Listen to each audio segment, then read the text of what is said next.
දැන් කොළඹ මහනගරාධිපති තෝරන්න නම් අනිවාර්යෙන් සමගියට පොහොත්තුවේ සහාය අවශ්‍යයි. ඔබතුමාලා ඍජුව කිව්වොත් සමගියේ නගරාධිපති කෙනෙක් පත් කරන පොහොත්තුව ආයෝග දෙනවද කියන්නේ?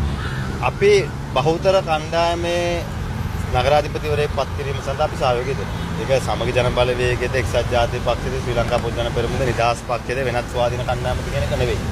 මොකද අපි පක්ෂයක් විදිහට වෙනත් කිසිම පක්ෂයක් එක්ක සන්දානගත වෙන තීන්දුව කළා නැහැ. ඒ කියන්නේ විපක්ෂයේ බහුතරය වැඩිපුර තියෙන කට්ටියට සහාය දෙන්න ඕන නම් දෙන්න ඕන වෙලාවට.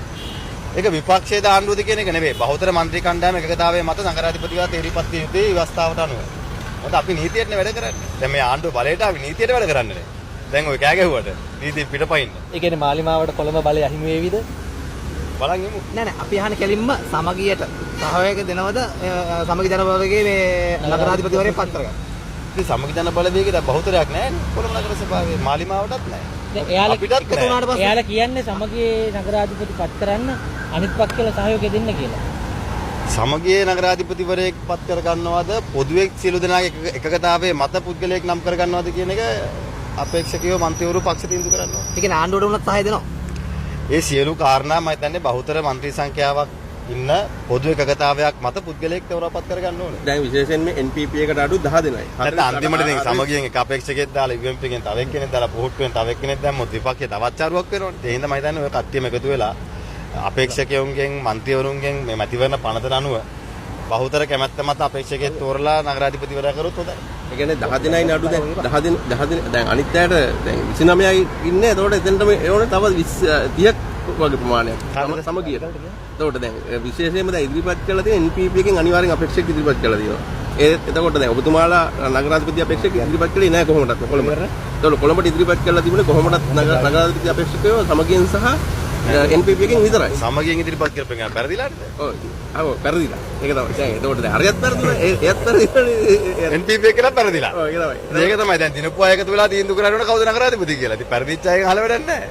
කියන්නේ දැන් ඔබතුමාලා හිතන්නේ ඔබතුමාලාට දැන් මේකෙදි වඩාත්ම සාධනීය තත්ත්වය දැන් අනිවාර්යයෙන් අපි අවංකව ගත්තොත් අපි කොළඹ නගරයේ ජනතාවගේ සුභසිද්ධිය සඳහා මේ නගරය ප්‍රධානම රටේ කේන්ද්‍රස්ථානය.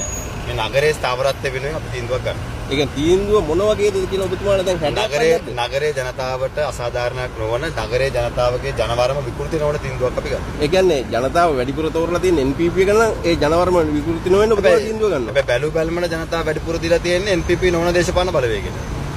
එතකොට කොතනද එතකොට නොවුනත් එතන වැඩිපුර බහුතර බලයක් හම්බෙලා දෙන්නේ NPP එකනේ. මේ මැතිවරණ ක්‍රමයෙන් වැඩිපුර බහුතරය තියෙන විපක්ෂෙට.